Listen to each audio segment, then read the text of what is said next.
I thought I had hit the jackpot. I couldn't believe that kind of offer was coming from her. Little did I know, just being there, whether I said yes or not, would change everything. My life, my sanity, my fate. My name is Jake, and I'm the night guard on Whispering Lane. A street that, at first glance, looks like just another forgotten corner of American suburbia. But the shadows that creep through that place hide secrets even daylight can't reach. I used to think my job was just keeping an eye on the dark, chasing off stray cats, and making sure nothing weird happened. But that street has a life of its own, and it came for me in the shape of her.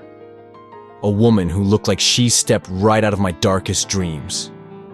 She was beautiful, dangerous, and carried in her eyes the promise of a world I knew I shouldn't want to see. And yet, she made the offer. Comfort, luxury, everything I'd ever dreamed of, in exchange for something I wasn't sure I was ready to give.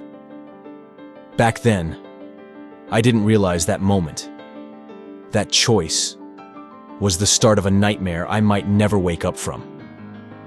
I wouldn't have cared much about that street if it weren't for my job. Night shift, you know how it is. Hours of nothing, the world asleep, just you and your thoughts. Whispering Lane looked like any other forgotten street. Old houses, dim lights, quiet enough to make you feel alone. But something about it always kept me on edge. It was deep into the night the first time I saw her.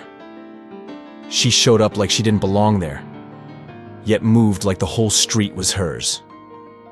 She wore something light, the kind of dress that caught the wind, and her smile didn't match the place at all. At first, I figured she was just another local, but something about her stood out. It wasn't just the looks. It was something else, like a charge in the air. She drew everything around her in, like a silent magnet. I tried not to dwell on it, but night after night, she kept appearing at the same time, at the same spot, always with that gaze that felt like it was digging straight into my head. It was strange, unsettling, but I couldn't stop watching. That first week, my routine started to revolve around her, and I didn't even notice it happening. I stayed alert, but couldn't quite explain why I was so drawn in. Sometimes she'd just walk by and vanish into that same house, belonging to some guy who'd lived on the street for years, a man wrapped in mystery no one seemed willing to explain. What did I know about him? Not much. His skin looked weathered, eyes tired, and he moved like someone who'd lived too many years in too little time. Didn't seem like the type to keep company. But her? She had some kind of effect on him. It was like she gave him energy he didn't have on his own. As the nights went by, it became clear. Her presence wasn't casual. It was ritual. A pattern. A routine that made the street feel darker, even when the flickering streetlights were still on. And what scared me most was the feeling that started creeping up inside me. Like I was being watched too. Like I'd stepped into some game where I didn't even know the rules. I kept seeing her. Same time, same place. Like she was running on some invisible schedule I wasn't part of. At first, she was just a shape in the dark. Nothing more than a figure in the shadows. But over time, I started noticing the details. The way she walked, that light dress that seemed to float with the breeze, and her eyes. Those eyes that felt like they could see through me, even when I tried to look away. One night, while I was doing my rounds near the old man's house, she passed close. Our eyes met for just a second, just 1 second. But I felt this pull, like she wasn't just taking up space. She was drawing the energy from the whole street. I didn't know what to think, so I kept walking. But the image stuck with me. The next few nights, she did the same thing. Showed up, stood there, looked around, never said a word, but I could feel it. She was waiting for something or someone. Then the streetlights flickered. Just a few seconds of darkness. But when they came back, she was closer. Close enough for me to hear her whisper. "You feel it, don't you? The energy on the street. It's not normal." I didn't answer. Just stared. She smiled. A smile that never reached her eyes. And slowly walked away, leaving behind the kind of silence that stays with you. After that brief encounter, I couldn't get her out of my head. It was like the street had gained a new shadow, a presence I couldn't quite define. My mind kept circling back to what she said. "You feel it, don't you? The energy on the street. It's not normal." In the days that followed, my attention split between my patrols and the hope, no, the need to see her again. I didn't know what I was expecting, but it already felt like she was pulling me towards something I wasn't ready to understand. One night, I was leaning against my bike near the old bakery when she showed up again. This time, she wasn't alone. Another woman was with her, curly hair, an easy smile. They both gave me a casual wave, like we were longtime friends. I stood there pretending to check the houses, but really, I was trying to figure out what their presence meant, what she wanted from me. It didn't take long for me to realize the woman wasn't just some visitor to Whispering Lane. She was tied deeply to that reclusive man in the big house. A man who, somehow, seemed to carry more secrets than the whole street put together. I still didn't understand what it all meant, but I could feel it. My life was headed for a crossroads I might not be able to walk back from. There was always something off about that house. Even the bravest folks on the block avoided it. The man inside lived like he was suspended between this world and something just out of reach. And every time she came around, his shadow, his very presence, seemed to grow heavier. I never spoke to him, but the tired lines on his face and the way he moved said more than words could. And yet, around her, he looked still, was on Maui, almost at peace, like she was the only thing keeping whatever was inside him from collapsing. But the more I watched, the more I realized. She wasn't just some mysterious woman. There was something predatory about her. Something that drained the space around her. The buildings. The people. And worst of all, I was starting to feel it too. I didn't know what it meant yet, but I knew I was getting caught in something bigger than me. And no matter how badly I wanted to get away, I had a sick feeling I was already in too deep. There was something silent and strange about the way they were connected. The old man looked more drained with each passing day, and she was showing up more and more, like she was the reason he was still standing, and the very thing slowly draining him. One night, she stood closer than usual. She didn't speak.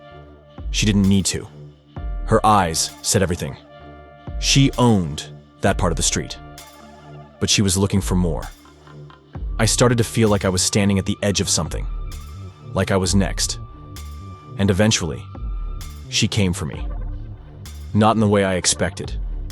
No dramatic invitation, no offer laid out in words, just glances, moments, subtle gestures that seemed innocent, but carried a weight I was only beginning to understand. That was when everything started to shift.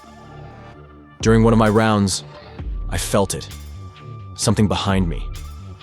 I turned slowly, and there she was, standing still, like she'd been there the whole time, just waiting for the right moment. She didn't speak, just looked. And those eyes. It felt like she could see everything I tried to hide, every fear I had locked away. I wanted to say something, anything, but my voice failed. Silence said it all. She smiled. A smile that wasn't warm. A smile that knew things.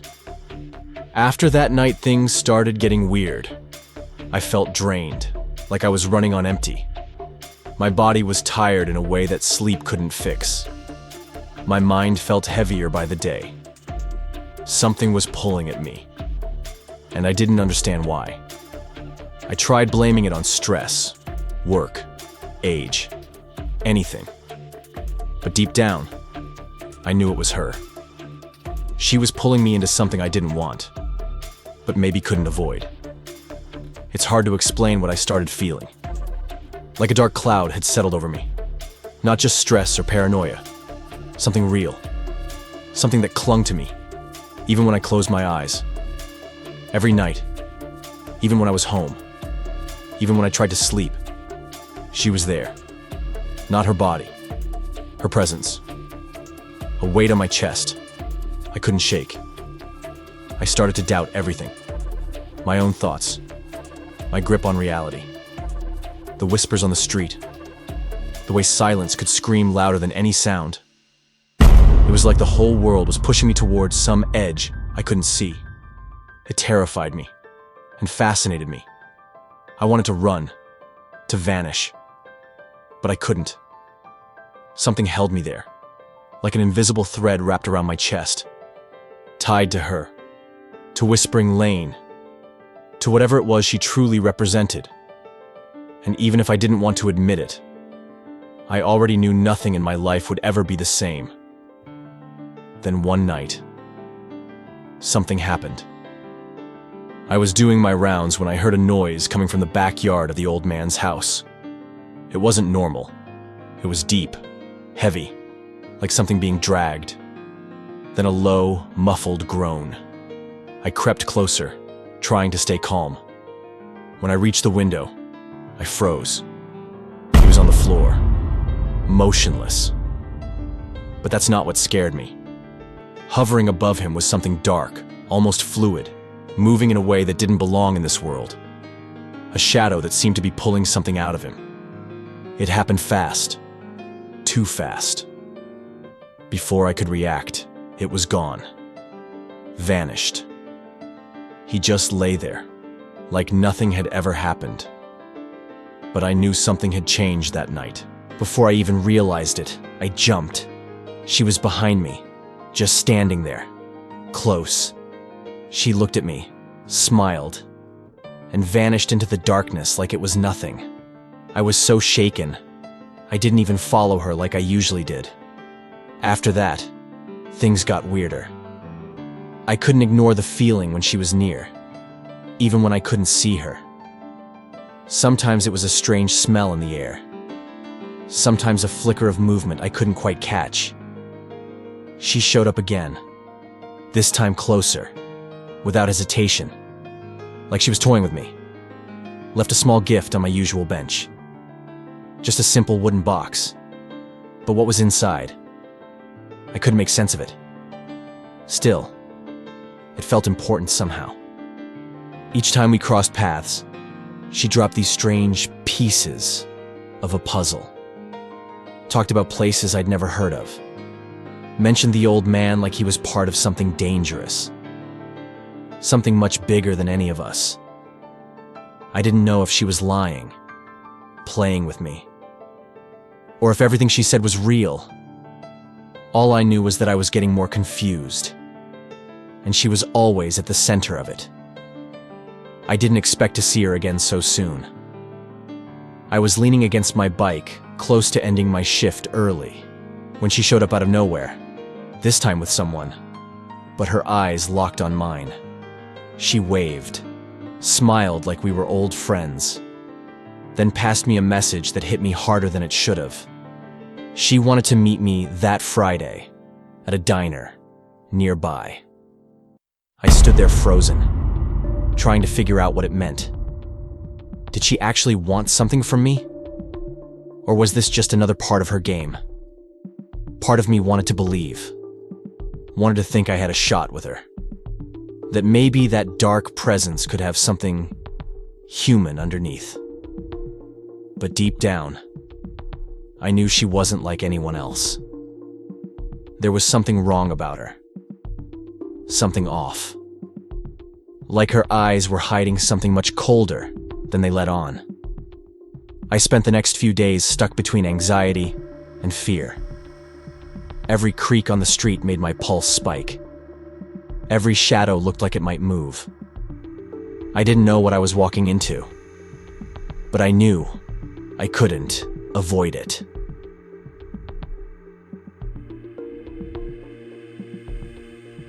I got to the diner a few minutes early, trying not to look like my chest was about to cave in. It was just a regular place. Dim yellow lighting, grease in the air. But that night, it felt like I'd stepped into something else entirely. Like time had slowed, and danger was waiting in every corner. She was already there, sitting at a booth in the back, wearing something simple. But that dress carried weight. It looked like it didn't belong in this world. She smiled when she saw me. But it wasn't just a smile. It was the kind that messes with your head. The kind that pulls you in and makes you want to run at the same time. She stood up and motioned for me to sit. I did, unable to break eye contact. There was something about the way she looked at me, like she wasn't seeing me, but what I could become. "You came," she said, her voice calm, almost soft. But there was power in it. Power that crawled up my spine. "Of course," I said, trying to sound confident. My throat was dry. She paused, like she was carefully picking her words. "I know you have questions, Jake, and I have answers. But some truths can't be given, all at once." I swallowed hard. Something about that line landed heavy. "About the old man," she continued, her eyes drifting away for a second. "He wasn't there by accident. He's part of something bigger. A connection that crosses dimensions."